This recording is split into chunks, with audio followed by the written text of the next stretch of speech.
നമ്മുടെ നവാസിക്ക് പോയപ്പം 3 മക്കളുണ്ട്. ഒരു കുടുംബത്തിന്റെ മൊത്തം ഉത്തരവാദിത്തം ഇനി മുഴുവൻ നിയാസിക്ക്. അങ്ങനെ ഇല്ല, അങ്ങനെ ഒരാളും ഇല്ല.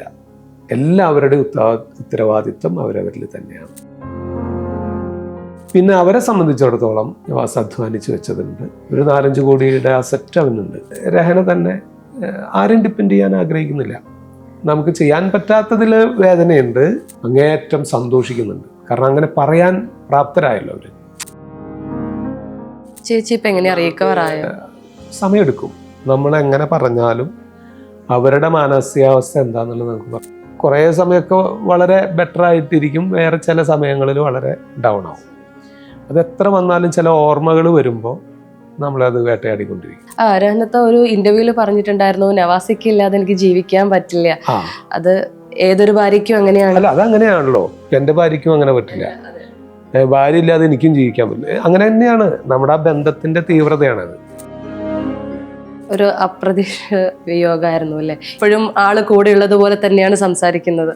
അതെ, നമുക്ക് നഷ്ടങ്ങളിൽ എപ്പോഴും ഒരു വേദന ഉണ്ടാവില്ല. പക്ഷെ ഞാനതിനെ ഓവർകം ചെയ്തു എന്നാണ് എനിക്ക് പറയാനായിട്ട്. എനിക്ക് ആദ്യം സ്റ്റാർട്ടിങ് കുറച്ച് ദിവസങ്ങളൊക്കെ ഇത്തിരി ബുദ്ധിമുട്ടുണ്ടായിരുന്നു. ഞാൻ വളരെ പെട്ടെന്ന് ഓവർകം ചെയ്തു. മരണം എന്ന് പറയുന്ന ഒരു സംഗതി ഞാൻ കൃത്യമായിട്ട് മനസ്സിലാക്കിയിട്ടുണ്ട്.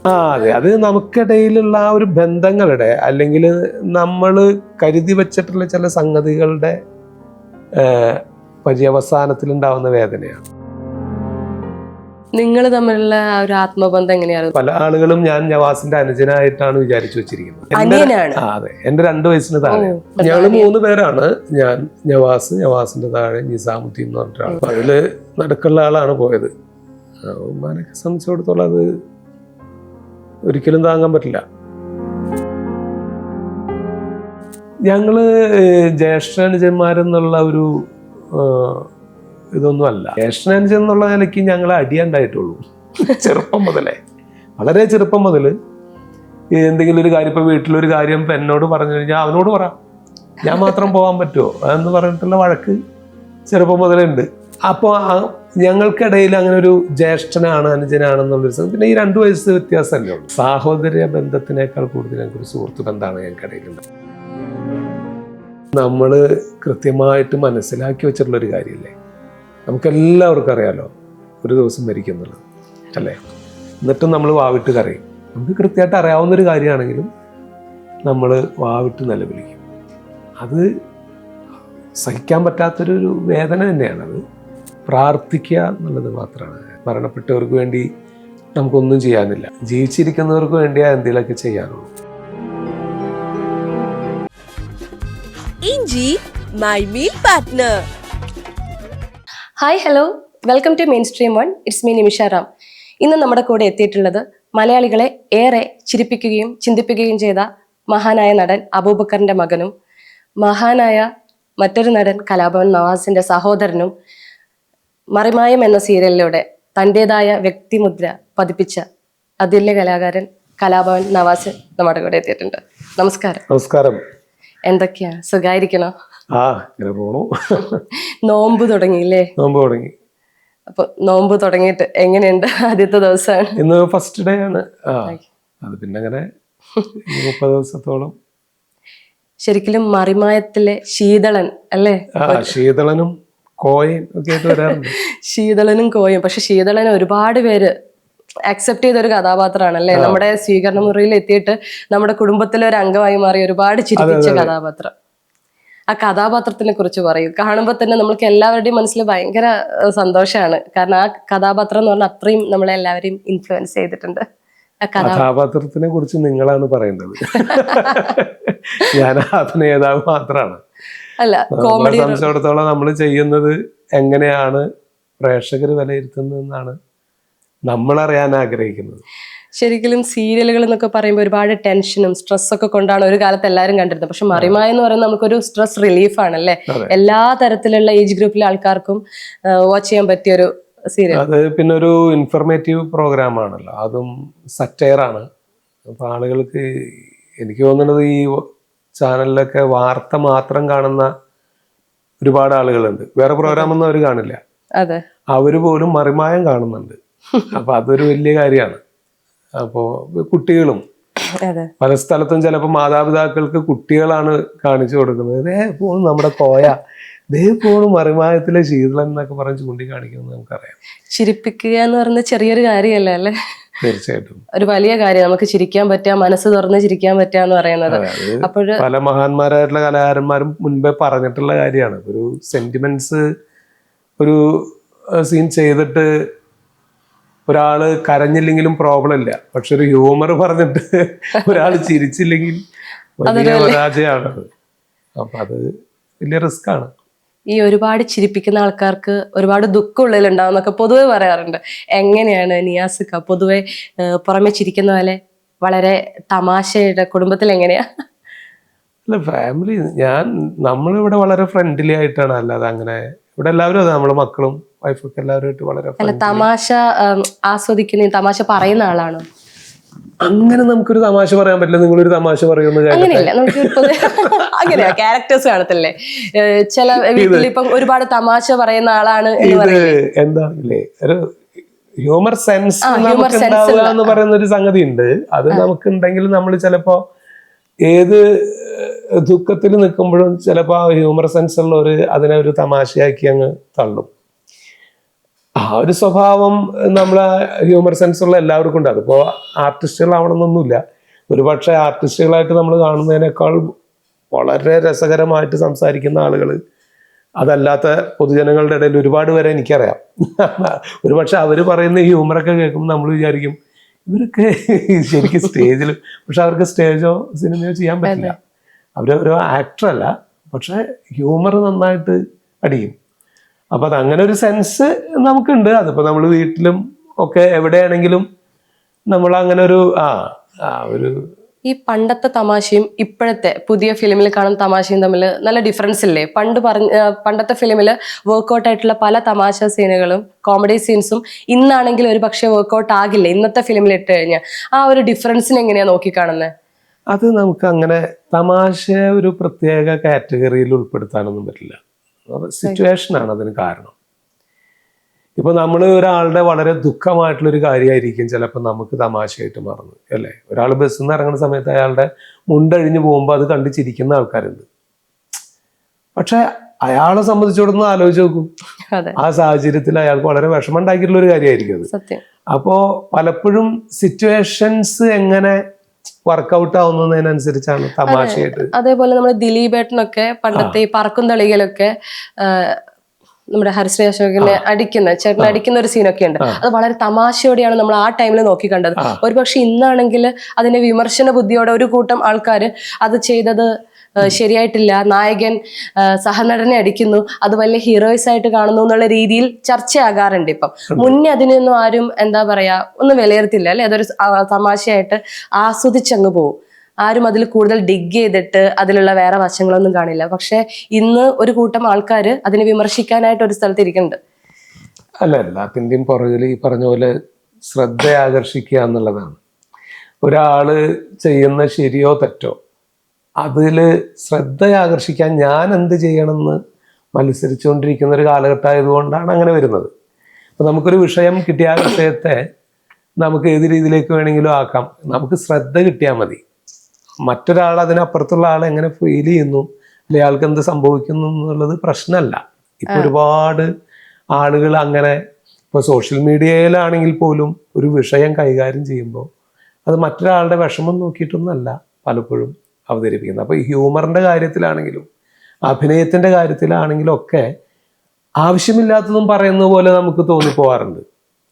അത് അവനവൻ തന്നെ ശ്രദ്ധിക്കേണ്ട ഒരു കാര്യം എന്ന് പറയാനേ പറ്റുള്ളൂ. അല്ലാതെ അതിനൊരു അതെല്ലാ കാലഘട്ടത്തിലും ഉണ്ട്. പക്ഷെ കലാകാരന്മാർക്ക് വിഷമം ഉണ്ടാകാറുണ്ടോ? അതായത് അതിലെ നായകൻ തന്നെ എന്നും അടിക്കുന്നു, എന്നും ആക്ഷേപിക്കുന്നു, അതൊരു ആൾക്കാർ ആഘോഷിക്കുന്നു. ചിലപ്പോ ഒരു പക്ഷെ ഈ നടന്മാർക്ക് ഇങ്ങനെ വിഷമം ഉണ്ടായിട്ടുണ്ടാകില്ല. എന്താണെന്നോ, നമ്മൾ ക്യാരക്ടറിലാണ് നിൽക്കുന്നത്. ഇപ്പോ ഒരു ഓപ്പോസിറ്റ് നിൽക്കുന്ന ഒരു നായക നടൻ, നമ്മളതില് ഒരു അയാൾക്ക് സഹ നടനായിട്ട് നിൽക്കുന്ന ഒരാളെ അടിക്കുന്നത് ആ കഥയ്ക്ക് ആവശ്യമായിട്ടുള്ളതായത് കൊണ്ടാണ്. അയാൾ ആ കഥാപാത്രത്തിനകത്ത് നിൽക്കുമ്പോൾ അയാളുടെ പൂർണ്ണമായിട്ട് കഥാപാത്രമാണ്. അല്ലാതെ അയാൾ അടിക്കുന്നത് ഇപ്പോൾ ദിലീപ് നിയാസിനെ അല്ല അടിക്കുന്നത്, ബാബുട്ടൻ എന്ന് പറഞ്ഞാൽ ഇപ്പൊ ഇഷ്ടം എന്നുള്ള സിനിമയുണ്ട്. അതെ. ഇഷ്ടമുള്ളത് എന്നുള്ള സിനിമയില് ഒരാള് ഇപ്പോ കൽപ്പന ചേച്ചി ഇതേമാതിരി തന്നെ പോലീസ് അറസ്റ്റ് ചെയ്ത് നമ്മൾ കൊണ്ടുവന്ന ഒരു സീനൊക്കെ ഉണ്ട് ഇഷ്ടമുള്ള സിനിമയിൽ. അത് കൽപ്പന ചേച്ചി നിയാസിനെ അറസ്റ്റ് ചെയ്ത് കൊണ്ടുപോകല്ല, മനസ്സിലായി. ബാബുട്ടൻ എന്ന് പറഞ്ഞൊരു കഥാപാത്രത്തിനെയാണ് കൽപ്പന ചേച്ചിയുടെ ക്യാരക്ടർ.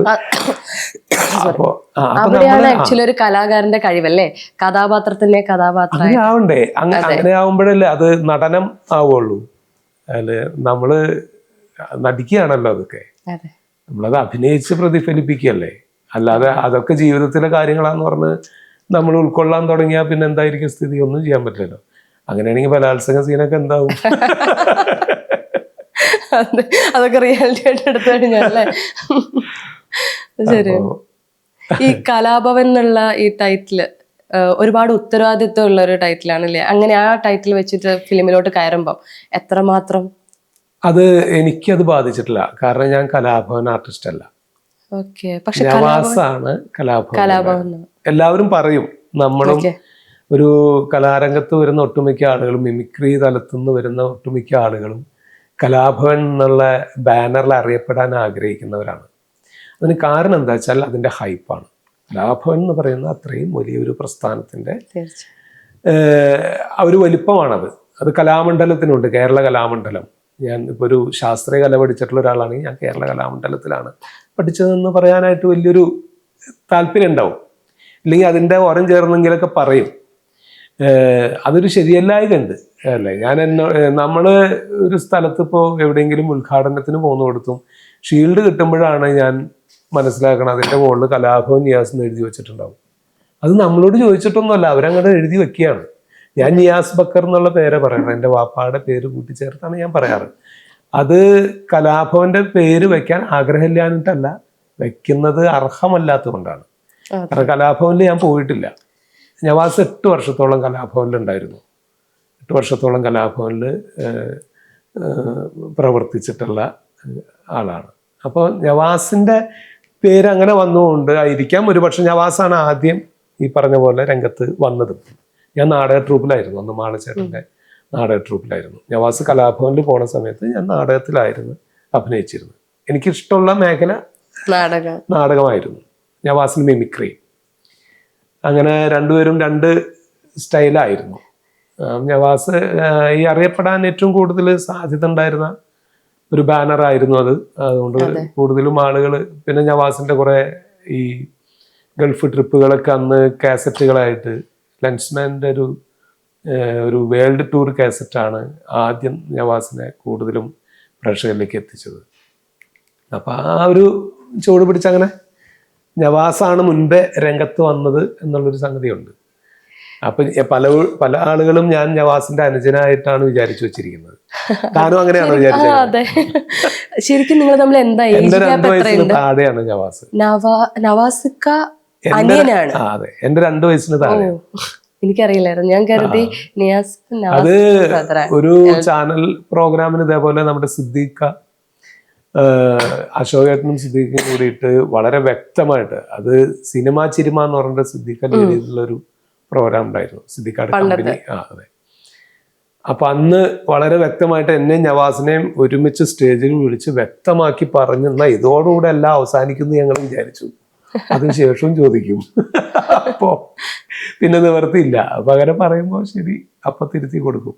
നിങ്ങൾ തമ്മിലുള്ള ഒരു ആത്മബന്ധം എങ്ങനെയായിരുന്നു? ഭയങ്കര ഫ്രണ്ട്ലി ആയിരുന്നോ രണ്ടുപേരും? ഞങ്ങള് ജ്യേഷ്ഠനുജന്മാരെന്നുള്ള ഒരു ഇതൊന്നും അല്ല. ഞങ്ങള് അറിയാലോ, ഞങ്ങള് കലാകാരന്മാരായതുകൊണ്ട് വളരെ ചെറുപ്പം മുതൽ ജ്യേഷ്ഠനുജൻ എന്നുള്ള നിലയ്ക്ക് ഞങ്ങൾ അടിയുണ്ടായിട്ടുള്ളൂ. ചെറുപ്പം മുതലേ, വളരെ ചെറുപ്പം മുതൽ എന്തെങ്കിലും ഒരു കാര്യം, ഇപ്പൊ വീട്ടിലൊരു കാര്യം എന്നോട് പറഞ്ഞു കഴിഞ്ഞാൽ അവനോട് പറ, ഞാൻ മാത്രം പോകാൻ പറ്റുമോ എന്ന് പറഞ്ഞിട്ടുള്ള വഴക്ക് ചെറുപ്പം മുതലുണ്ട്.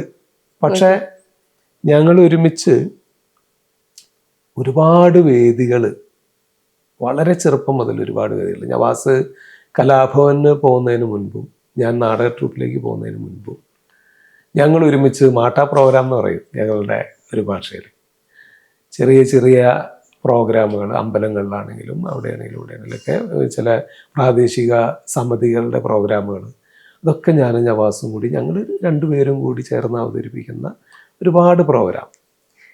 അതിനുശേഷമാണ് നവാസ് കലാഭവനിൽ പോയിട്ട് ഞങ്ങൾ ഒരുമിച്ച് ചെയ്തിരുന്ന ഐറ്റം ഒക്കെ തന്നെയാണ് നവാസ് കലാഭവനിൽ സ്റ്റാർട്ടിങ്ങിൽ ചെയ്തിരുന്നത്.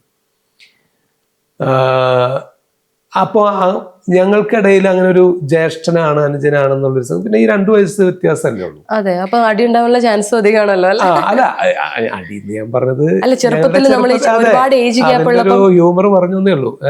ഞാൻ പറയണത് ബന്ധങ്ങൾക്ക് ഈ പറഞ്ഞതുപോലെ ഞങ്ങൾക്കൊരു സുഹൃത്ത് ബന്ധമാണ് കൂടുതലും, സാഹോദര്യ ബന്ധത്തിനേക്കാൾ കൂടുതൽ ഞങ്ങൾക്കൊരു സുഹൃത്ത് ബന്ധമാണ് ഞങ്ങൾക്കിടയിൽ ഉണ്ടായിരുന്നത്. അതിനിടയിൽ വേറെ മറയൊന്നുമില്ല, എന്തും അങ്ങോട്ടും ഇങ്ങോട്ടൊക്കെ തുറന്ന് പറയാനുള്ളൊരു സ്വാതന്ത്ര്യം ഉണ്ടായിരുന്നു. അതെ, ഒരു അപ്രതീക്ഷ വിയോഗമായിരുന്നു അല്ലേ? ഇപ്പോഴും അത് ഉൾക്കൊള്ളാൻ പറ്റിയെന്ന് എനിക്ക് സംസാരിക്കുമ്പോൾ എനിക്ക് മനസ്സിലാകാൻ പറ്റുന്നുണ്ട്. കാരണം ഇപ്പോഴും ആള് കൂടെ ഉള്ളത് പോലെ തന്നെയാണ് സംസാരിക്കുന്നത്. അതെ, നമുക്ക് നഷ്ടങ്ങളിൽ എപ്പോഴും ഒരു വേദന ഉണ്ടാവില്ല. പക്ഷെ ഞാനതിനെ ഓവർകം ചെയ്തു എന്ന് വേണം എനിക്ക് പറയാനായിട്ട്. എനിക്ക് ആദ്യം സ്റ്റാർട്ടിങ് കുറച്ച് ദിവസങ്ങളൊക്കെ ഇത്തിരി ബുദ്ധിമുട്ടുണ്ടായിരുന്നു. പക്ഷെ ഞാൻ വളരെ പെട്ടെന്ന് ഓവർകം ചെയ്തു. എന്താ അതിന് കാരണം വെച്ചാൽ എൻ്റെ പ്രൊഫഷൻ ഇതാണ്.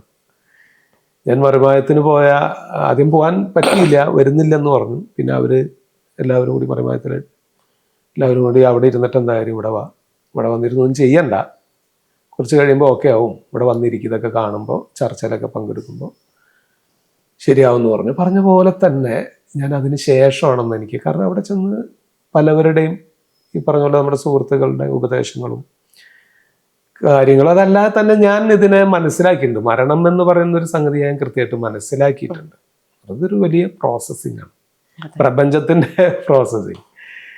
ജനനം മരണം എന്ന് പറയുന്നത് വേൾഡ് തലത്തിൽ ഒന്ന് ആലോചിച്ച് നോക്കൂ. ഭൂമിയിൽ നടക്കുന്ന ജനനം മരണം ഇതിനേക്കാൾ സ്പീഡിലായിരിക്കും അല്ലേ ജനിക്കുകയും മരിക്കുകയും ചെയ്യുന്നത്.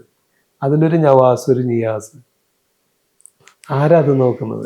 കൂടപ്പറപ്പെന്ന് പറയുന്ന സമയത്ത് അത് നമുക്കിടയിലുള്ള ആ ഒരു ബന്ധങ്ങളുടെ അല്ലെങ്കിൽ നമ്മൾ കരുതി വെച്ചിട്ടുള്ള ചില സംഗതികളുടെ പര്യവസാനത്തിൽ ഉണ്ടാവുന്ന വേദനയാണ്. ഇത് പെട്ടെന്നായിരുന്നല്ലോ. നമ്മൾക്കിപ്പം പറയില്ലേ, പണ്ടൊക്കെ പറയും ഒരുപാട് വയസ്സായ ആൾക്കാരൊക്കെ കിടക്കുന്ന സമയത്ത് പറയും, കിടന്നിട്ട് നമ്മൾ കുറച്ച് നമ്മുടെ മൈൻഡ് നമ്മൾ പോലും അറിയാതെ പ്രിപ്പയർഡ് ആവും. പക്ഷെ ചിലതെന്ന് വെച്ചാൽ പെട്ടെന്നുള്ള വിയോഗമാണ്. നമ്മൾ പോലും പ്രതീക്ഷിക്കാതെ ഇന്നലെ വരെ കൂടെ നടന്ന ഒരാളുടെ പെട്ടെന്നല്ലേ. എസ്പെഷ്യലി നമ്മുടെ രഹന ചേച്ചിനെയൊക്കെ സംബന്ധിച്ചിടത്തോളം അവരുടെ ഒരു ബന്ധം എന്ന് പറയുന്ന ഒരുപാട് ഇന്റർവ്യൂസിലാണെങ്കിലും അല്ലാതെ അങ്ങനെ അവരും ആ തലത്തിൽ മനസ്സിലാക്കി വരണം എന്നുള്ളതാണ്. ചേച്ചി ഇപ്പൊ എങ്ങനെയാ സമയമെടുക്കും. നമ്മൾ എങ്ങനെ പറഞ്ഞാലും അവരുടെ മാനസികാവസ്ഥ എന്താന്നുള്ളത് നമുക്ക് പറയാൻ പറ്റില്ല. നമുക്ക് ആരുടെയും ഉമ്മയുണ്ട്, ഉമ്മ കുറെ സമയമൊക്കെ വളരെ ബെറ്റർ ആയിട്ടിരിക്കും, വേറെ ചില സമയങ്ങളിൽ വളരെ ഡൗൺ ആവും. അത് എത്ര വന്നാലും ചില ഓർമ്മകൾ വരുമ്പോൾ നമ്മളത് വേട്ടയാടിക്കൊണ്ടിരിക്കും, വളരെ സമയമെടുക്കും. ചില സമയത്ത് ഒരു ക്യാമറയുടെ മുന്നിൽ മാത്രം കാണുമ്പോഴായിരിക്കും ഒരു അല്പം നേരം ഇരിക്കുന്നത് അല്ലേ? ഒറ്റയ്ക്കിരിക്കുന്ന സമയത്ത് നമ്മുടെ ഈ ഓർമ്മകൾ എന്ന് പറയുന്നൊരു കാര്യം ഉണ്ടല്ലോ. അതെ, അത് നമ്മളെ കുറച്ചിടെ നമുക്ക് ഒപ്പം ഇങ്ങനെ എന്തായാലും മറവി എന്ന് പറയുന്ന വലിയൊരു അനുഗ്രഹം മനുഷ്യന് ഈശ്വരൻ കൊടുത്തിട്ടുണ്ടല്ലോ. ആ മറവി അവരിലൊക്കെ ആ കാര്യത്തിൽ ബാധിക്കട്ടെ എന്നാണ്. മറവി അനുഗ്രഹം ഇങ്ങനെയൊക്കെയുള്ള സമയത്താണല്ലേ. അതെ, അത് മറക്കുക എന്നുള്ളതാണ്. അത് അത്രേ പറ്റുള്ളൂ. തുടരണ്ടേ, ബാക്കി ശേഷിക്കുന്ന ഒരുപാട് കാര്യങ്ങളുണ്ടല്ലോ ജീവിതത്തിൽ. ജീവിച്ചിരിക്കുമ്പോഴാണല്ലോ നമുക്ക് കുറെ കാര്യങ്ങൾ ചെയ്യാനുള്ളൂ. മരിച്ചു കഴിഞ്ഞാൽ ഒന്നും ചെയ്യാനില്ലല്ലോ. അപ്പോൾ ജീവിച്ചിരിക്കുന്നവർക്ക് തുടർന്ന് മറ്റു കാര്യങ്ങളിലേക്ക് കടക്കണമെങ്കിൽ മറവി എന്ന് പറയുന്നത് വലിയൊരു അനുഗ്രഹമാണ്, മറന്നേ പറ്റൂ. പക്ഷെ ഞാനൊരു കാര്യം ചിന്തിക്കുകയായിരുന്നു, ഈ ഉമ്മമാരെയൊക്കെ സംബന്ധിച്ചിടത്തോളം മക്കളെന്നൊക്കെ പറയുന്നല്ലേ, നമ്മൾ ജീവിച്ചിരിക്കുമ്പോൾ മക്കളുടെ വിയോഗം ഒരുപക്ഷെ നമ്മൾക്കൊക്കെ പിന്നീടും ഇന്ററാക്ട് ഒക്കെ ചെയ്യുന്ന സമയത്ത് എന്തെങ്കിലും അല്പസമയത്തോട്ടെങ്കിലും ഒന്ന് മാറ്റി വെക്കാൻ പറ്റും ചിന്ത. പക്ഷെ ഉമ്മയെന്നൊക്കെ പറയുന്ന ഒരു സമയം കഴിഞ്ഞാൽ മക്കളെ പറ്റി മാത്രം, കുടുംബത്തെ പറ്റി മാത്രം ചിന്തിച്ചായിരിക്കും ഇരിക്കുക. അപ്പം ഇളയ മോൻ എന്നൊക്കെ പറയുമ്പം ഞങ്ങള് 3 പേരാണ്. ഞാൻ നവാസിന്റെ താഴെ നിസാമുദ്ദീൻ എന്ന് പറഞ്ഞിട്ട് ആളിപ്പോൾ 24 ന്യൂസിലാണ് വർക്ക് ചെയ്യുന്നത്. മീഡിയ വണ്ണിലായിരുന്നു, ഇപ്പോൾ 24 ന്യൂസിലുണ്ട്. 3 പേരാണുള്ളത്. അപ്പം അതില് നടുക്കുള്ള ആളാണ് പോയത്. ഉമ്മാനൊക്കെ സംബന്ധിച്ചിടത്തോളം അത് ഒരിക്കലും താങ്ങാൻ പറ്റില്ല. പിന്നെ വാപ്പ മരിച്ചിട്ട് ഇപ്പോൾ 28 വർഷം കഴിഞ്ഞു. 29 വർഷത്തോളം ആയി. അതിനുശേഷം പിന്നെ നവാസ്, ഇതൊക്കെ എന്ന് പറയണതേ ഞാൻ മക്കളും അവരോട് അല്ലേ കൂടിയായിട്ടാണ് പറയണത്. ഇങ്ങനെയൊക്കെയല്ലേ പറയാൻ പറ്റുള്ളൂ. ഇത് നമ്മൾ കൃത്യമായിട്ട് മനസ്സിലാക്കി വെച്ചിട്ടുള്ളൊരു കാര്യമല്ലേ. നമുക്കെല്ലാവർക്കും അറിയാലോ ഒരു ദിവസം മരിക്കുന്നുള്ളത് അല്ലേ. എന്നിട്ടും നമ്മൾ വാവിട്ട് കരയും. നമുക്ക് കൃത്യമായിട്ട് അറിയാവുന്നൊരു കാര്യമാണെങ്കിലും നമ്മൾ വാവിട്ട് നിലവിളിക്കും. അത് സഹിക്കാൻ പറ്റാത്തൊരു വേദന തന്നെയാണത്. പക്ഷെ അതിനോടൊപ്പം തന്നെ അതിനെ മനസ്സിലാക്കി വെക്കുക എന്ന് പറഞ്ഞ സംഗതി കൊണ്ട് നമുക്കറിയാവുന്നൊരു കാര്യമാണ്. ഇന്ന് മറ്റൊരാളാണെങ്കിൽ നാളെ നമുക്ക് എന്തായാലും ഈ ഭൂമി വിട്ടു പോകണം. ഇത് വളരെ ചുരുങ്ങിയ ഒരു സമയം മാത്രം ഒരു വിരുന്നുകാരായിട്ട് നിൽക്കാനുള്ളൊരിടമാണെന്നും നമ്മൾ മറ്റൊരു ലോകമുണ്ടെന്ന് വിശ്വസിക്കുന്നുണ്ട്. ഒരു പരലോകം എന്ന് പറയുന്നൊരു വിശ്വാസം നമ്മളിലുണ്ട്. അതിനെ എതിർക്കുന്നവരും അനുകൂലിക്കുന്നവരും ഉണ്ട്. പക്ഷെ ഞാൻ പേഴ്സണലി എൻ്റെ ഒരു കാര്യം പറഞ്ഞതാണ്, നമ്മളതിനെ വിശ്വസിക്കുന്നുണ്ട്. അതുകൊണ്ട് തന്നെ നമ്മൾ ജീവിതത്തിൽ ചെയ്യുന്ന നന്മയും തിന്മയും അതിൻ്റെ പ്രതിഫലമൊക്കെ അവിടെ ലഭിക്കും എന്നുണ്ട്. ഈ ഒരു ചിന്തയൊക്കെയാണ് ഒരു പക്ഷെ നമ്മളിവിടെ ഏറെക്കുറെ വലിയ ബുദ്ധിമുട്ട് സഹജീവികളുമായിട്ട് ഉണ്ടാക്കാതെ ജീവിക്കാൻ പ്രേരിപ്പിക്കുന്നത്. നമുക്ക് അങ്ങനെ ഒരു പ്രതീക്ഷ മറ്റൊരു ലോകത്തേക്ക് ചെല്ലുമ്പോൾ നമ്മൾ തിന്മ ചെയ്താൽ അതിൻ്റെ നല്ല കർമ്മം ചെയ്താൽ അതിന് നല്ല പ്രതിഫലം ഉണ്ടാവും എന്നും വിശ്വസിക്കുന്നത് കൊണ്ടാണ് നമ്മളൊക്കെ സഹജീവികളുമായിട്ട് നല്ല രീതിയിൽ സഹവർത്തിച്ച് പോകുന്നത്. ഈ ഉത്തരവാദിത്വം ഉണ്ടല്ലോ, നമ്മുടെ നവാസിക്ക് പോയപ്പം 3 മക്കളുണ്ട്. മക്കളോടുള്ള ഒരു ഉത്തരവാദിത്വം, ഒരു കുടുംബത്തിന്റെ മൊത്തം ഉത്തരവാദിത്വം ഇനി മുഴുവൻ നിയാസിക്ക് അങ്ങനെ ഇല്ല. അങ്ങനെ ഒരാളും ഇല്ല, നമുക്കുമില്ല. എല്ലാവരുടെ ഉത്തരവാദിത്വം അവരവരിൽ തന്നെയാണ്. പിന്നെ ഓരോരുത്തർക്കും ചെയ്തു കൊടുക്കാവുന്ന കാര്യങ്ങളൊക്കെ എപ്പോഴും ചെയ്തു കൊടുക്കാം. അതിന് ആളും മരിക്കണം എന്നില്ല. മനസ്സിലായില്ലേ? നമുക്ക് ചെയ്യാവുന്നതൊക്കെ എപ്പോഴും ചെയ്യാം. പിന്നെ അവരെ സംബന്ധിച്ചിടത്തോളം രഹന ആഗ്രഹിക്കുന്നില്ല എന്നുള്ളതാണ്. ആരും ഒന്നും ചെയ്യേണ്ടതില്ല. കാരണം നവാസിൻ്റെ ഒരു താല്പര്യം അതാണ്. നവാസ് അധ്വാനിച്ച് വെച്ചതുണ്ട്, അതുകൊണ്ട് ജീവിക്കുക എന്നുള്ളതാണ്. ആരും ഡിപ്പെൻഡ് ചെയ്യാൻ ആഗ്രഹിക്കുന്നില്ല അവർ. അത് എന്നെ സംബന്ധിച്ചിടത്തോളം നമുക്ക് ചെയ്യാൻ പറ്റാത്തതിൽ വേദനയുണ്ട്. അതിനോടൊപ്പം തന്നെ അങ്ങേയറ്റം സന്തോഷിക്കുന്നുണ്ട്. കാരണം അങ്ങനെ പറയാൻ പ്രാപ്തരായല്ലോ അവര്. ഒരു ഇന്റർവ്യൂല് രഹനത്ത ഒരു ഇന്റർവ്യൂല് പറഞ്ഞിട്ടുണ്ടായിരുന്നു, നവാസിക്ക് ഇല്ലാതെ എനിക്ക് ജീവിക്കാൻ പറ്റില്ല.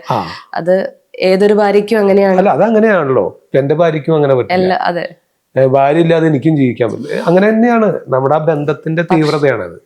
ഇപ്പോ സഹായം എന്ന് പറയുന്നത് നമ്മൾ നമ്മുടെ കുടുംബം ജീവിക്കാനായിട്ട് ദൈനംദിനം ഒരു ദിവസം നമുക്ക് വേണ്ടതായിട്ടുള്ള ഒരുപാട് കാര്യങ്ങളുണ്ടല്ലോ, സമ്പാദ്യത്തിനപ്പുറത്ത്. അപ്പൊ അതിനവർക്ക് സാധിക്കുന്നു. അതുകൊണ്ടാണല്ലോ മറ്റൊരാളെ ഡിപ്പെൻഡ് ചെയ്യേണ്ട, ആരും ഒന്നും ചെയ്യേണ്ടതില്ല, നമുക്ക് പിടിച്ചു നിൽക്കാൻ പറ്റുമെന്ന് കോൺഫിഡൻസോടുകൂടി ഒരാൾ പറയുന്നത് എന്തുകൊണ്ടായിരിക്കും?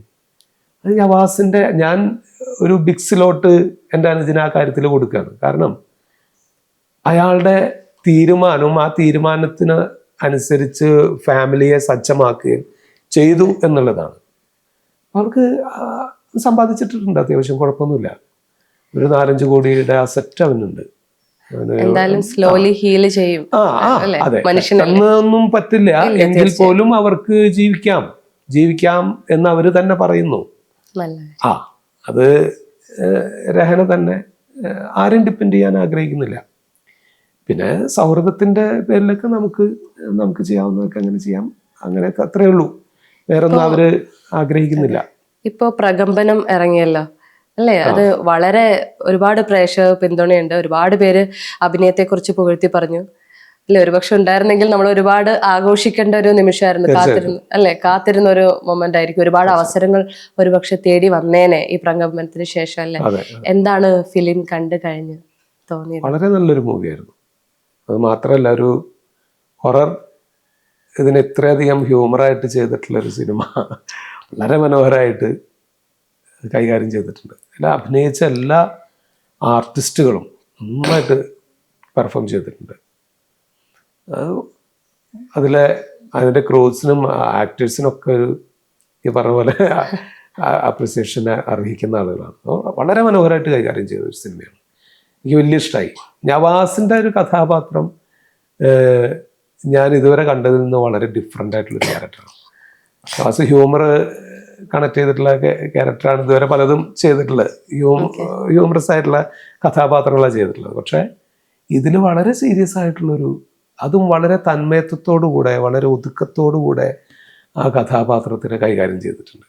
അത് നവാസിൻ്റെ ആക്ടിങ് എനിക്ക് സത്യത്തിൽ കണ്ടപ്പോൾ ഇനി ഇവിടെ മുതലായിരിക്കും നവാസിൻ്റെ ശരിക്കും ഒരു മൂമെൻ്റ് ഉണ്ടാവേണ്ടത് എന്ന് ഞാൻ മനസ്സുകൊണ്ട് വിചാരിച്ച ഒരു സമയമാണത്. ആ സിനിമ കണ്ടപ്പോൾ ശരിക്കും സത്യമായിരുന്നു. ഇനി മുതലായിരുന്നു അവനെന്തെങ്കിലുമൊക്കെ പെർഫോം ചെയ്ത് കാണിക്കാനുണ്ടായിരുന്നത്. അത് പിന്നെന്താ ഒരു വഴിത്തിരിവായനെ അല്ലേ ഈ ഒരു. ഇനിയിപ്പോൾ ടിക്കറ്റ് ആക്കാന്ന് പറഞ്ഞിട്ടൊരു സിനിമ വരുന്നുണ്ട്. അതിൻ്റെ വർക്കുകളൊക്കെ നടന്നുകൊണ്ടിരിക്കുകയാണ്. നവാസ് അഭിനയിച്ചു. നവാസ് അഭിനയിക്കാൻ കഴിയാത്തൊരു സ്റ്റണ്ട് സീൻ അങ്ങനെയൊക്കെ ഉള്ളത് നമ്മുടെ സമദ്, നമ്മുടെ നാദിക്കാടെ ബ്രദർ ഉണ്ടല്ലോ സമദ് ഹെൽപ്പ് ചെയ്തിട്ട് സമദ് അത് പോയി. ആ ഒരു സ്റ്റണ്ട് സീനൊക്കെ അവർ AI മാറ്റി ഫിഗറൊക്കെ ചേഞ്ച് ചെയ്തിട്ട് ആ സ്റ്റണ്ട് സീനൊക്കെ വളരെ അധ്വാനിച്ചു കേട്ടോ സമതേ. വലിയ അധ്വാനം ഉണ്ടായി എന്ന് പറഞ്ഞു. ഞാൻ വിളിച്ചു. പിന്നെ നമ്മുടെ സുധീർ പറവൂരുണ്ടല്ലോ, സുധീർ പറവൂരിനെ ആയിട്ട് ഞാൻ സംസാരിച്ചപ്പോൾ ഇങ്ങനെ സമതൊക്കെ ചെയ്തിട്ടുള്ള ഒരു റിസ്ക് ശരിക്കും പറഞ്ഞാൽ താങ്ക്സ് പറയേണ്ട ഒരു കാര്യമാണ് സമതിനോട്. വളരെ കുറച്ചുള്ളെങ്കിലും ആ ഒരു സ്റ്റണ്ട് സംഭവങ്ങളാണ്. ബാക്കി സീനുകളൊക്കെ എല്ലാം നവാസ് വൃത്തിയായിട്ട് ചെയ്ത് അവസാനിച്ചിരുന്നു. അതിൽ ചെയ്യാനുള്ളത് ഈ സ്റ്റണ്ട് സീനും ഇതൊക്കെ ഉണ്ടായിരുന്നുള്ളൂ. ഫേസ് അവർ മാറ്റി ചെയ്തു. നമ്മൾ പറയില്ലേ കലാകാരന്മാർ ശരിക്കും മരിക്കുന്നില്ല എന്ന് പറയുന്നത് എങ്ങനെയാണ് അല്ലേ? കലാകാരന്മാര് ഒരുപക്ഷെ അവരുടെ ഫിസിക്കൽ പ്രസൻസ് ഇല്ലെങ്കിൽ കൂടെ അവരുടെ കഥാപാത്രങ്ങൾ എന്നും നമ്മുടെ മനസ്സിലുണ്ടാവും അല്ലേ? അതെ, തീർച്ചയായിട്ടും. അതൊരു വലിയ അനുഗ്രഹമായിട്ട് തോന്നിയിട്ടില്ലേ? തീർച്ചയായിട്ടും. അത് എന്തായാലും ഈ കലാകാരന്മാരെന്ന് പറയുന്നത് പൊതുജനങ്ങളെ എന്റർടൈൻ ചെയ്യിക്കാൻ വേണ്ടിയിട്ടുള്ളവരാണല്ലോ, ഏത് തരത്തിലാണെങ്കിലും. വീണ്ടും വീണ്ടും പ്രേക്ഷകരിലൂടെ ജീവിക്കുകയാണ്. സിനിമയാണെങ്കിലും സ്റ്റേജ് ആണെങ്കിലും ഒക്കെ അവര് ജോലി ചെയ്യുമ്പോൾ മറ്റൊരാളെ എന്റർടൈൻ ചെയ്യിക്കാൻ വേണ്ടിയിട്ട് ജീവിച്ചിട്ടുള്ളവരാണ്.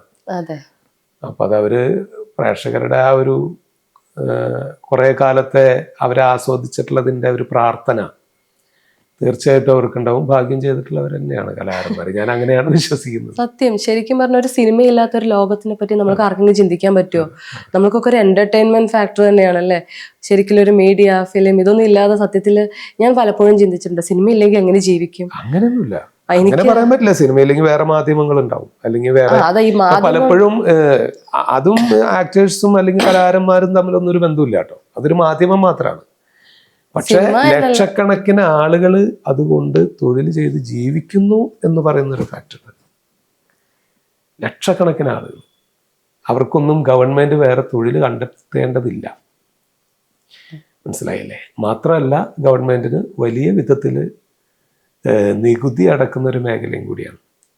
അപ്പോൾ സിനിമ എന്ന് പറയുന്നത് വെറും ഒരു എന്റർടൈൻമെന്റ് ഒരു സംഭവം മാത്രമല്ല, വലിയൊരു തൊഴിൽ സാധ്യത ഉള്ള മേഖലയാണ്. ഒരുപാട് കുടുംബങ്ങളെ സംരക്ഷിക്കുന്ന ഒരു മേഖലയാണ്. ഒരു ആക്ടേഴ്സ് മാത്രമല്ലല്ലോ, അതിന് പുറകിലുള്ള എല്ലാ മേഖലയിലും ക്യാമറ, ലൈറ്റ്സ് ഇതാക്കുന്നവർ, യൂണിറ്റിലുള്ള ആൾക്കാർ, മെസ്സിൽ വരയ്ക്കുന്ന ആളുകൾ, അങ്ങനെ വലിയ വിഭാഗം ആളുകൾ ഇതുകൊണ്ട് ഉപജീവനം നടത്തുന്നുണ്ട്. അതും കൂടിയാണ് സിനിമ. നമ്മൾ പറയുന്ന പോലെ ഒരു എന്റർടൈൻമെന്റ് മാത്രമല്ല, എന്റർടൈൻമെന്റിന് വേണ്ടി ഉള്ളൊരു മാധ്യമമാണെങ്കിലും അത് വലിയൊരു തൊഴിൽ സാധ്യത ഉള്ളൊരു മാധ്യമം കൂടിയാണ്. അത് നിലനിൽക്കേണ്ടത് ശരിക്കും നമ്മുടെ രാജ്യത്തിൻ്റെയും കൂടി ആവശ്യമാണ്. നമുക്ക് വലിയ തോതിൽ ടാക്സ് ആ മേഖലയിൽ നികുതി, വിനോദ നികുതി എന്ന് പറയുന്നൊരു സംഗതിയുണ്ട്. അത് ഞാൻ ചിന്തിച്ചിട്ടുണ്ട്. ഈ മോളൊക്കെ കെട്ടി പണിയപ്പോൾ എല്ലാവരും പറയും എന്തിനാണ് ഇത്ര വലിയ മോളുകൾ? പക്ഷെ എത്ര ആൾക്കാർക്കാണല്ലേ തൊഴിൽ സാധ്യത. നമ്മൾ പോയി കഴിഞ്ഞ് ഈ ഫുഡ് കഫേസ് എന്നൊക്കെ പറയുമ്പോൾ അതിൽ ക്ലീൻ ചെയ്യുന്ന ആളുകൾ കൂടെ ഒരുപാട് പേർക്ക് തിയേറ്ററായിട്ട് ബന്ധപ്പെട്ട് തന്നെ കുറെ മേഖലകളുണ്ടല്ലോ. അവിടെ ക്യാൻറ്റീൻ നടത്തുന്ന ആളുകൾ പോലും തിയേറ്റർ ഉള്ളതുകൊണ്ടാണ് അതിലെ ക്യാൻറ്റീൻ നിലനിൽക്കുന്നത്. അത് ഞാൻ പലപ്പോഴും ചിന്തിക്കാറുണ്ട്. ഈ ബിഗ് ബോസ് കൊണ്ട് പൊതുജനങ്ങൾക്ക് എന്താ, പക്ഷെ അതുള്ളപ്പോഴും ഒരുപാട് പേർക്ക് തൊഴിൽ കിട്ടുന്നുണ്ട് അത് കാരണം അല്ലേ? ഒക്കെ ഓരോ സാധ്യതകളല്ലേ. അപ്പൊ ഒന്നിനെയും നമുക്ക് അങ്ങനെ ഒരു തൊഴിലിനെയും അങ്ങനെ നിഷേധിച്ച് കണ്ടുകൂടാ. ഈ നാടക മേഖലയിലാണ് കൂടുതൽ ഇഷ്ടം എന്ന് പറഞ്ഞിരുന്നു. അപ്പോഴതിൽ നിന്ന് ഫിലിമിലോട്ട് വരുമ്പോൾ എവിടെയായി കൂടുതൽ സംതൃപ്തി തോന്നിയിട്ടുള്ളത്? എനിക്ക് ആക്ട് ചെയ്യുന്നതിലാണ് സംതൃപ്തി. ഞാൻ മാധ്യമം ഏതാണെന്ന് നോക്കാറില്ല. എന്നെ സംബന്ധിച്ചിടത്തോളം എനിക്ക് ആക്ട് ചെയ്യാനുള്ള അവസരം ഉണ്ടായാൽ മതി. അത് സിനിമ കുറേയും കൂടി പോപ്പുലർ ആയിട്ടുള്ള മേഖല ആയതുകൊണ്ട് കുറേ വൈഡായിട്ടുള്ള ആളുകൾ നമ്മളിലേക്ക് വളരെ പെട്ടെന്ന് എത്തും. ടെലിവിഷനും അങ്ങനെയാണ്.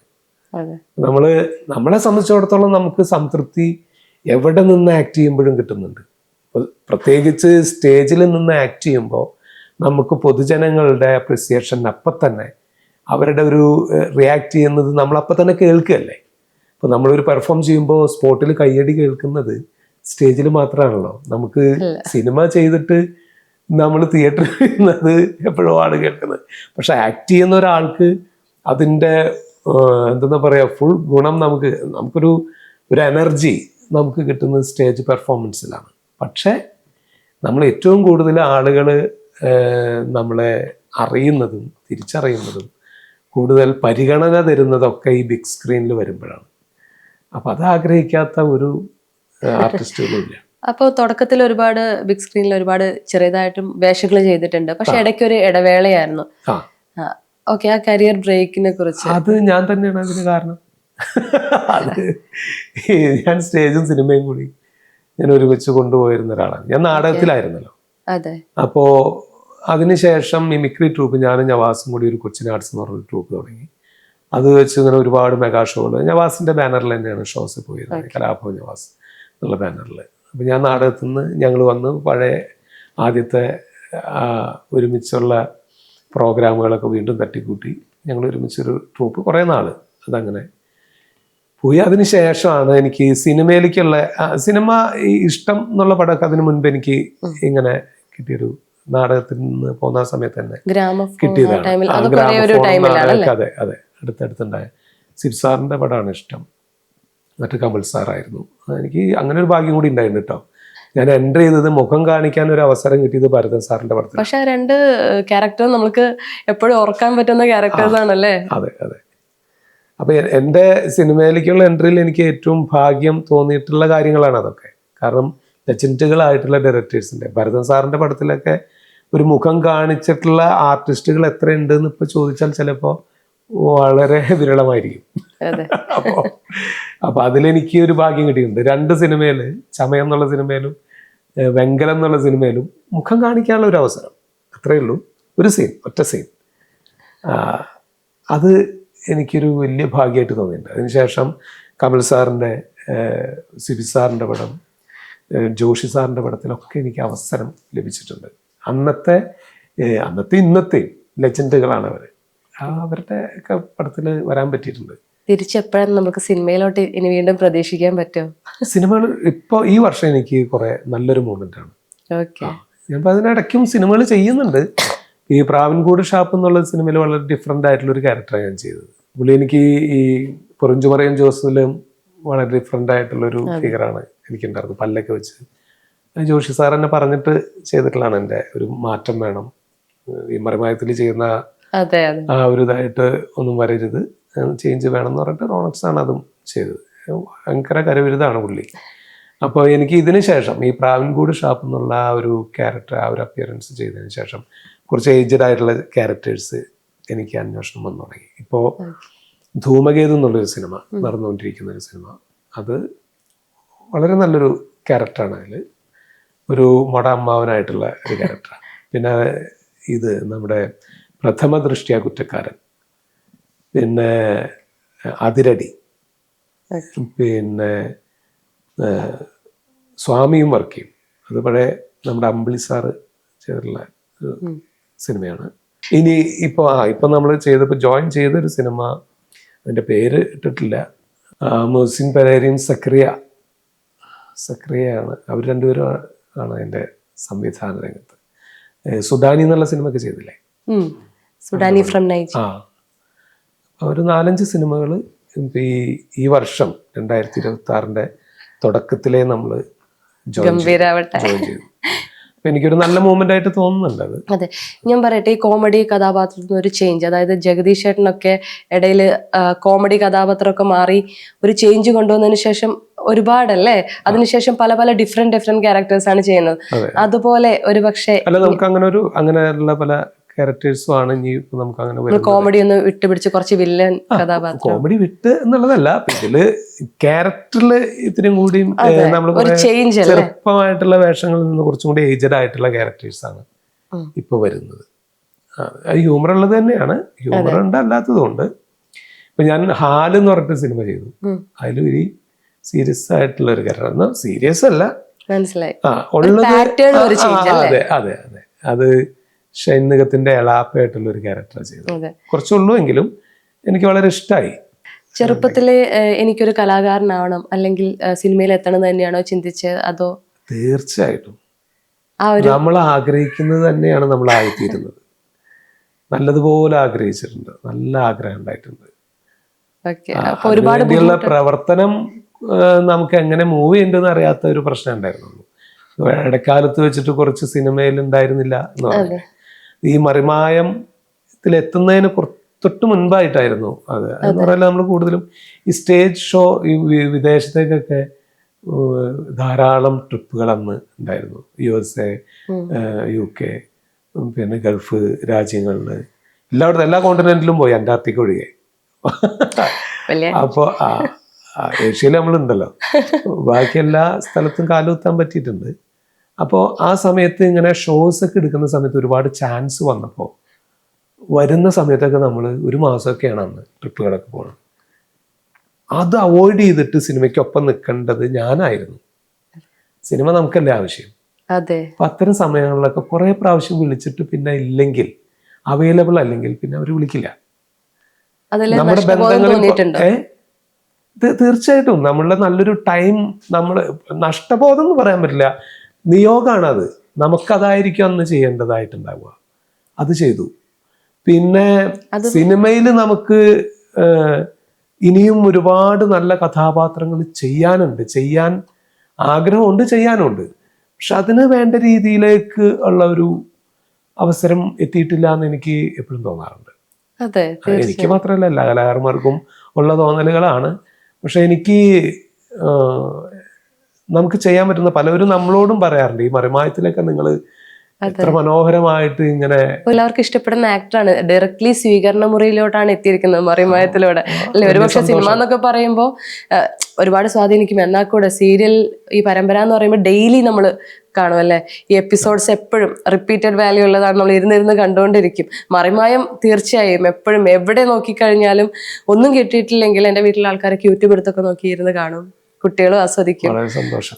ഒരു പക്ഷെ എൻ്റെ മോഹം കൊണ്ടായിരിക്കും, എൻ്റെ ഈ വല്ലാത്ത ഉള്ളിലുള്ള ആഗ്രഹം കൊണ്ടായിരിക്കും. ഞാൻ മറിമായത്തിൽ പലപ്പോഴും കോയ എന്ന് പറഞ്ഞ ക്യാരക്ടർ, ഒരുപാട് വെറൈറ്റി കോയ വരാറുണ്ട്. ഓഫീസറായിട്ടുള്ള കോയ വരാറുണ്ട്, അധ്യാപകനായിട്ടുള്ള കോയ വരാറുണ്ട്, ആക്രി കച്ചവടക്കാരനായിട്ടുള്ള കോയ വരാറുണ്ട്, ഈ വലിയ എന്താ പറയുക ഭക്തി ഉള്ള ദീനിയായിട്ടുള്ള ഒരു കോയ, അങ്ങനെ വരാറുണ്ട്. ഈ എല്ലാ കോയമാർക്കും ഒരു എന്തെങ്കിലും തരത്തിലുള്ളൊരു വ്യത്യസ്തത ഉണ്ടാവണം എന്ന് ഞാൻ നല്ലതുപോലെ ആഗ്രഹിക്കാറുണ്ട്. കോയല്ല, ശീതളനാണെങ്കിലും. വളരെ ഈ ടീനേജ് പ്രായത്തിലുള്ള ശീതളനെയും ഞാൻ അവതരിപ്പിച്ചിട്ടുണ്ട്. വളരെ പ്രായം കുറവുള്ള, അപ്പം അവരുടെ ഒരു ബോഡി ലാംഗ്വേജ്, അതിൻ്റെ ഒരു ബിഹേവിയർ സ്റ്റൈല്, അത് പ്രായമായിട്ടുള്ള ഒരാൾ ചെയ്യുമ്പോൾ നമ്മുടെ ബോഡി ലാംഗ്വേജ് എങ്ങനെയായിരിക്കണം, അല്ലെങ്കിൽ അവരുടെ ഒരു ബിഹേവിയർ സ്റ്റൈൽ എങ്ങനെ ആയിരിക്കണം, ഭാഷ മാറുമ്പോൾ, ഭാഷയല്ല നമ്മുടെ സ്ലാങ് മാറുമ്പോൾ, മലയാളം തന്നെ ഒരുപാട് സ്ലാങ് ഉണ്ടല്ലോ. അപ്പോൾ നമ്മളിതൊക്കെ ചേഞ്ച് ചെയ്യാൻ ശ്രമിക്കാറുണ്ട്. ആൾക്കാരെ കാണുമ്പോൾ ഒബ്സർവ് ചെയ്യായിരിക്കും അല്ലേ, നമുക്ക് അടുത്ത കഥാപാത്രത്തിലോട്ടെങ്കിലും. ഒരു ആക്ടർക്ക് ഉണ്ടാവേണ്ട ഒരു സംഗതിയാണല്ലോ. ആക്ടർ എന്ന് പറഞ്ഞാൽ A action, C concentration, O observation, R rhythm, T timing അത്രയും സാധനങ്ങൾ അടങ്ങിയതാണ്. അതൊരു ആക്ടർക്ക് ഉണ്ടാവേണ്ടതാണ്, അതുണ്ടാവും. അതുള്ളത് കൊണ്ടാണ് അവർ ആക്ടർ ആവുന്നത്. അതെ, എന്തായാലും ഒരുപാട് ഫിലിം, ഒരുപാട് പ്രൊജക്ട്സ് പുതിയത് വരട്ടെ, നമ്മൾക്ക് ഒരുപാട് കാണാൻ സാധിക്കട്ടെ. ഈ ഒരു സമയത്ത് ഒരു വിഷമം മാത്രമേ ഉള്ളൂ, നവാസിക്ക കൂടെ ഇല്ല. പ്രകമ്പനത്തിന്റെ വിജയം കാണാൻ കൂടെ ഉണ്ടാവേണ്ടതായിരുന്നു. അത് സിനിമാ ലോകത്ത് മാത്രമല്ല, എല്ലായിടത്തും ഒരു വലിയ നഷ്ടമാണ്. പ്രാർത്ഥിക്കുക എന്നുള്ളത് മാത്രമാണ്. മരണപ്പെട്ടവർക്ക് വേണ്ടി നമുക്കൊന്നും ചെയ്യാനില്ല. ജീവിച്ചിരിക്കുന്നവർക്ക് വേണ്ടിയാ എന്തെങ്കിലുമൊക്കെ ചെയ്യാനുള്ളൂ. മരണപ്പെട്ടവർക്ക് വേണ്ടി ഒന്നും പ്രാർത്ഥനയല്ലാതെ വേറെ ഒന്നും ഇനി ചെയ്യാൻ പറ്റില്ല. കുടുംബം അപ്പോൾ എനിക്ക് വലിയ സന്തോഷവും വലിയ സമാധാനം ഉള്ളത് എന്താ വെച്ചാൽ, നവാസിനെ ഇഷ്ടപ്പെട്ടിരുന്ന ഇത്രയധികം ആളുകൾ ഉണ്ടായിരുന്നു, പല മേഖലയിലുള്ളവർ. അതൊരു വലിയ സന്തോഷം ഉണ്ടാകുന്നു. വലിയ പ്രാർത്ഥന നവാസിന് ലഭിച്ചിട്ടുണ്ട്, വലിയ പ്രാർത്ഥന. അത് ഒരു കലാകാരൻ്റെ വലിയ ഭാഗ്യമാണ്. പിന്നെ നവാസാണെങ്കിലും ഞാനാണെങ്കിലും ഒക്കെ ഇതുവരെ എന്നല്ലേ പറയാൻ പറ്റുള്ളൂ, ഇതുവരെ സമൂഹമായിട്ട് നല്ല രീതിയിൽ സഹവർത്തിച്ചു പോയിട്ടുള്ള ആളുകളാണ് ഞങ്ങൾ. വേറെ വലിയ പ്രശ്നങ്ങളൊന്നും ഉണ്ടാക്കാതെ ഈ കലാരംഗത്ത് നിന്ന് പോയിട്ടുള്ളവരാണ്. അതിൻ്റെ ഒരു ഇഷ്ടം പ്രേക്ഷകർക്ക് ഞങ്ങളോടുണ്ട്. തീർച്ചയായും അത് അവരുടെ പ്രാർത്ഥനയും, ജീവിച്ചിരിക്കുമ്പോഴും മരണപ്പെടുമ്പോഴും ഒക്കെ അവരുടെ പ്രാർത്ഥന ഉണ്ടാവും എന്നുള്ള വിശ്വാസം നമുക്കുണ്ട്. അത് വലിയൊരു ഭാഗ്യമാണ്. നവാസിന് അത് നല്ലോണം കിട്ടിയിട്ടുണ്ട്. കുടുംബത്തിൻ്റെ മാത്രമല്ല, പൊതുജനങ്ങളുടെ നല്ല പ്രാർത്ഥന ഉണ്ടായിട്ടുണ്ട്. എന്തായാലും കുടുംബത്തിന് എത്രയും പെട്ടെന്ന് ഹീൽ ചെയ്യാൻ പറ്റട്ടെ. നമ്മൾക്കിപ്പോഴും അത്രയല്ലേ പറയാൻ പറ്റുള്ളൂ. തീർച്ചയായിട്ടും ഒരു നല്ല വിഷമത്തിലൂടെയാണ് കടന്നു പോകുന്നത്. ക്യാമറയുടെ മുന്നിലൊക്കെ ചിരിക്കുമെങ്കിലും അറിയാം ആ ദുഃഖം എന്തായിരിക്കുന്നത് തീർച്ചയായും മനസ്സിലാവുന്നുണ്ട്. എന്തായാലും ആ പ്രൈവസി മീഡിയ ആയാലും എല്ലാവരും നിങ്ങൾക്ക് തരട്ടെ, ഹീൽ ചെയ്യാനുള്ള സമയം. എന്തായാലും ദൈവമുണ്ടല്ലോ. എന്തായാലും വളരെ സന്തോഷം. മെയിൻ സ്ട്രീമിലെ ക്രൂസിനൊക്കെ എൻ്റെ ഹൃദയം നിറഞ്ഞ നന്ദി.